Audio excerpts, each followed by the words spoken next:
pessoal, tudo bem? Hoje vamos dar continuidade aos nossos estudos sobre os gêneros acadêmicos. Então, nós vamos falar um pouquinho de artigo, resumo e resenha. Então, vamos complementar as informações que vocês já receberam com vídeos e materiais. Eu espero que vocês tenham gostado dos materiais que foram postados até o momento. Bem, existe uma inquietação muito grande quando o assunto é produzir um texto. A mesma inquietação também consiste quando temos que interpretá-los. Por isso, é de suma importância que vocês desenvolvam o hábito da leitura. A primeira coisa que um bom escritor precisa ser é um bom leitor, e vice-versa. Para que sejamos bons escritores, a gente precisa ler muito. Isso aumenta nosso vocabulário, nos dá maior conhecimento sobre os assuntos, poder de argumentação, debate e discussão, ok? Iniciando aqui, vamos falar um pouquinho sobre o artigo. Geralmente os alunos nos perguntam: professora, Grace, o que é um artigo? Como eu faço para produzir um artigo? Qual a importância de saber escrever um artigo? Como vocês já viram nas aulas que foram postadas e no material, os artigos, eles são textos, pequenos textos científicos, né? Que geralmente são produzidos por meio de uma pesquisa. Eu não chego aqui hoje e falo assim: nossa, eu acho que é interessante falar sobre a linguística, então eu vou começar a colocar aqui no papel o que eu penso disso. Não, para eu colocar no papel o que eu penso sobre a linguística, eu preciso fazer uma pesquisa, eu preciso estudar sobre esse tema. Daí surgem, né, os artigos. Bem, Lactanci e Marconi, no livro que publicaram em 2007, escreveu o seguinte: os artigos científicos são pequenos estudos que tratam de uma questão verdadeiramente científica, ou seja, algo que verdadeiramente foi pesquisado, estudado e comprovado. Porque quando você escreve um artigo, você tem uma conclusão e ali, né, você está demonstrando para o seu leitor, ou para quem quer que seja, o resultado da sua pesquisa. Então você tem uma comprovação, você tem um resultado. Eles possuem a mesma estrutura exigida para os trabalhos científicos. Quais são essas estruturas? Todo trabalho científico precisa ter o quê? Todo trabalho científico precisa ter introdução, desenvolvimento e conclusão. É mais ou menos aquilo que a gente escutava a vida inteira na escola. Um texto precisa ter princípio, meio e fim, não é assim? Então, um texto acadêmico, um artigo, ele precisa ter introdução, desenvolvimento e conclusão. Ele tem que ter um texto completo. Bem, a introdução, ela apresenta o assunto, o objetivo, apresenta a metodologia empregada. E o desenvolvimento pode ser o núcleo do trabalho. No desenvolvimento vai ter o quê? A exposição, a explicação, a demonstração da matéria. A conclusão expõe o quê? Os resultados. Então, quando eu tenho a introdução que eu apresento o quê? O assunto, objetivo, metodologia empregada, é aquele momento que eu apresento sobre o que eu vou falar, quais são os objetivos dessa pesquisa e como eu executei essa pesquisa, qual foi a metodologia, o método empregado, né? O desenvolvimento, que a gente chama de núcleo do trabalho, é aquela parte que você faz toda a explicação, que você demonstra, que você faz a discussão teórica sobre o assunto. Chegando na conclusão, você apresenta, né, os resultados obtidos. O que você conseguiu identificar com esse estudo? O que você conseguiu identificar com esse artigo?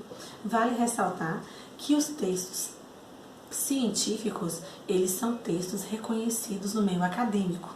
Então, todo estudante universitário, ele tem acesso aos diversos textos científicos e ele também precisa aprender a produzir esses textos, ok? Bem, nós temos duas autoras que definem o artigo como um texto produzido com o objetivo de publicar os resultados de uma pesquisa desenvolvida. O que acontece? Muitas pessoas, muitos estudantes, pesquisadores, alunos de mestrado, de doutorado, pós-doutorado, a forma que eles têm de divulgar a ciência, divulgar o trabalho, é escrevendo artigos e submetendo esses artigos a análise e aprovação em revistas. Então, por isso que é extremamente importante que você saiba, né, essa função, esse objetivo, essa indicação, para que futuramente vocês estão aí no caminho acadêmico, de repente vai fazer uma pesquisa super interessante no TCC e quer submeter essa pesquisa a uma aprovação na revista. Então, você vai ter que transformar essa pesquisa em um artigo, ok? Bem, um outro gênero acadêmico que nós tivemos acesso nesse segundo bloco foi o resumo. Vamos pensar assim, o que é um resumo?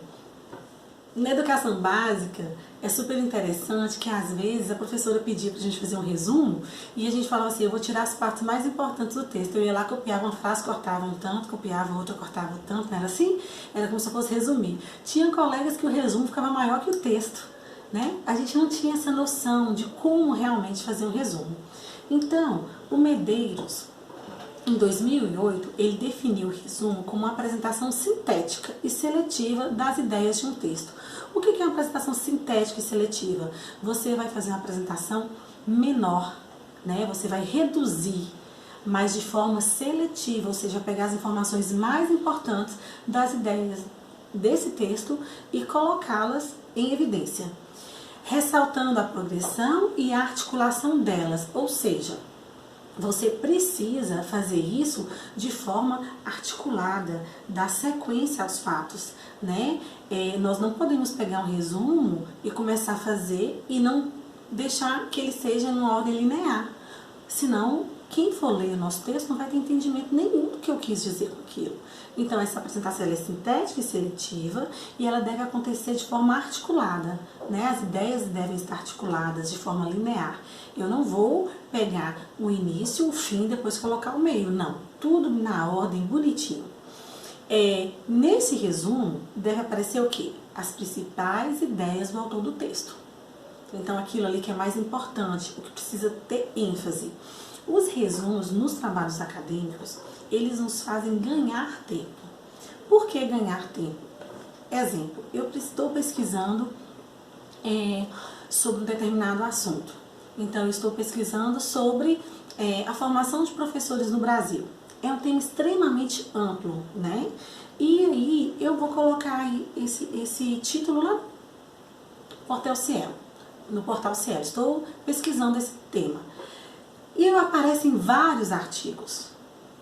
Como eu vou escolher qual que eu quero trabalhar, qual que vai servir para mim?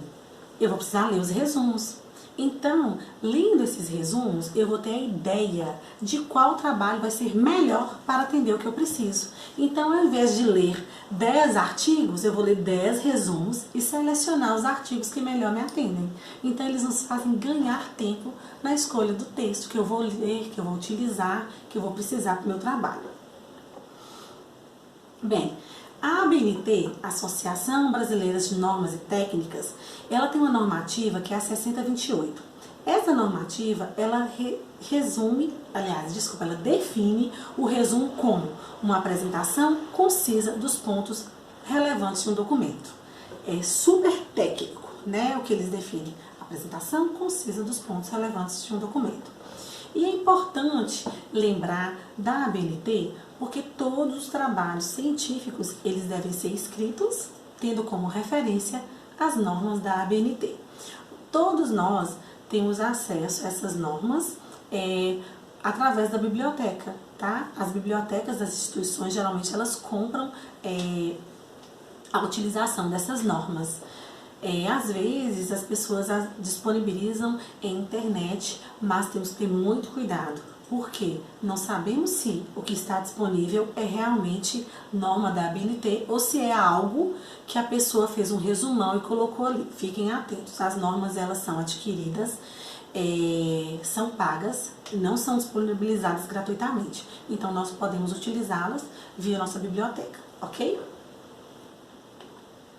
Bem, o conteúdo do resumo. O que o resumo precisa ter?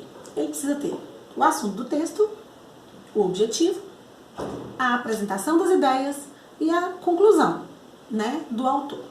Então, eu não posso pegar o resumo e não entender qual é o objetivo do texto, qual é a ideia. Eu preciso pegar o resumo e saber que ali está tudo explicadinho, condensado, para que o leitor tenha a melhor possibilidade de entendimento do texto que vem posterior, ou do texto que ele vai resolver ou não ler. precisamos ter muito cuidado ao redigir o resumo, tá? E aí, quais são os cuidados? Nós precisamos ter uma linguagem objetiva. É claro, gente, todo texto acadêmico nós temos que ter também o uso da linguagem formal, né? Devemos evitar cópia de frases e sentenças do texto original, pegar o texto e ir lá e copiar e colar, copiar e colar. Eu vou explicar, né, usando uma linguagem objetiva, sem colocar juízo de valor. Então, eu vou falar desse texto. É importante também o uso, né, da impessoalidade. Eu acho, eu penso, não existe, ok?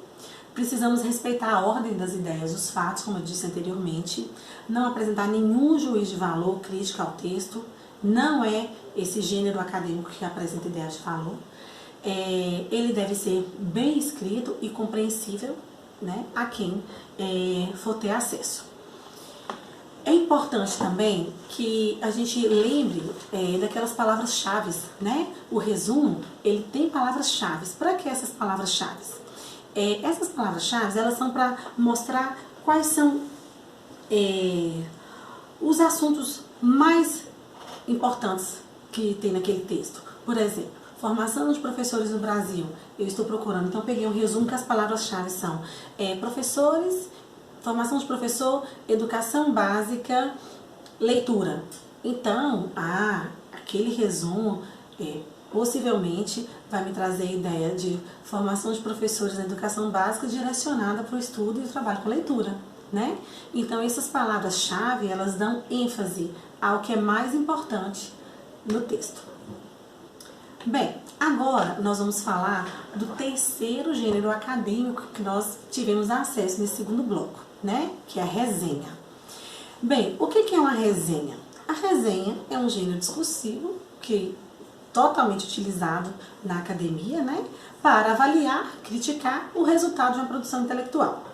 Gente, é extremamente interessante pensar que a resenha, ela é uma espécie de resumo, mas ela é crítica.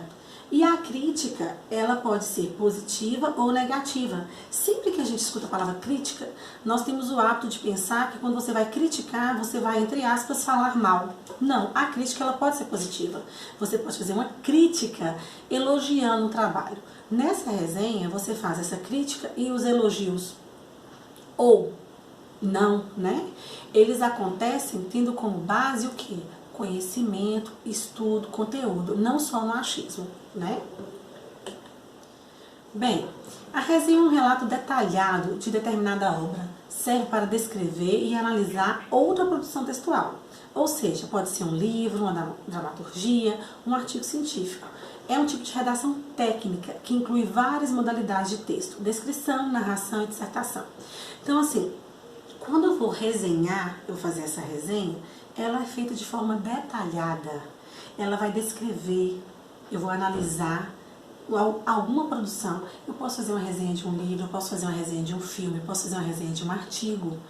E para eu fazer essa resenha, eu tenho que ter domínio sobre o conteúdo que está sendo apresentado, né? Eu não posso simplesmente fazer a resenha de um filme tendo assistido ele apenas uma vez, não tendo pesquisado sobre os autores, produtores, né, toda a equipe. Eu tenho que fazer de uma forma geral.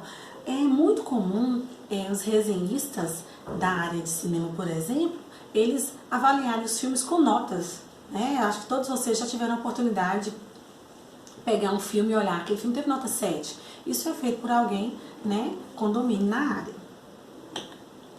Bem, quais são os tipos de resenha que nós temos? Nós temos a resenha descritiva, nós temos a resenha crítica e nós temos a resenha temática. Bem, a resenha descritiva, ela é o quê? Um texto que tem como objetivo transmitir ao leitor um conjunto de propriedades do objeto resenhado. Então, eu vou transmitir para o leitor um conjunto de ideias, né, de considerações sobre o texto que eu fiz a resenha. Nós temos a resenha crítica, que além de escrever a obra, como a resenha descritiva, a resenha crítica, ela vai fazer o quê? Ela vai apresentar um juízo de valor. Eu vou descrever toda a obra, apresentar a obra, mas eu vou colocar se essa obra é boa ou não, se ela está coerente ou não, se presta ou se não presta, é um artigo que deve ser lido e utilizado ou não, né? Então eu vou fazer uma crítica, tudo com embasamento teórico. E também temos a resenha temática, que é uma resenha mais simples, por quê? Porque ela aborda vários textos de um mesmo tema, né? E você faz a análise. Por exemplo, eu vou falar sobre formação de professores, eu pego lá 3, 4 artigos, leio e faço uma resenha, uma análise deles como um todo. Então, a resenha temática é caracterizada por abordar vários textos de um mesmo tema e analisar. Sua elaboração é mais simples do que a elaboração das resenhas crítica e descritiva. Gente, resenhar é um ato de produzir ciência também. Às vezes as pessoas pensam assim, como o professor fala assim, vamos fazer uma resenha. A pessoa pensa, não é importante. Assim como o artigo, assim como o resumo, a resenha é um texto que tem valor científico. Precisa ser escrito de forma clara, objetiva, usando as normas da ABNT, com um vocabulário adequado, né? Todos os textos acadêmicos são impessoais, a gente sempre escreve na terceira pessoa, então vale guardar essas dicas aí, ok? Bem, por hoje é só.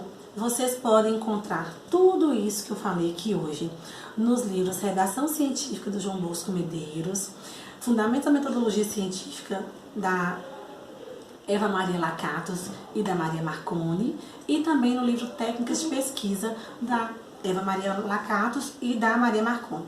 Eu só gostaria de enfatizar uma coisinha antes de despedir de vocês. A importância de vocês utilizarem a biblioteca da universidade. Então, na biblioteca, nós temos disponível um acervo virtual, tá? E aí, esse acervo virtual, você encontra boa parte dos nossos livros de referência. Então, por favor, dê um dia na biblioteca, tente acessar o acervo virtual. Caso você não consiga, que não esteja disponível para você esses e-books, né, que são os livros virtuais, de forma virtual, você entrar em contato com a biblioteca e pedir para ativar o seu cadastro, ok? Foi um prazer estar com vocês hoje, bons estudos e até a próxima!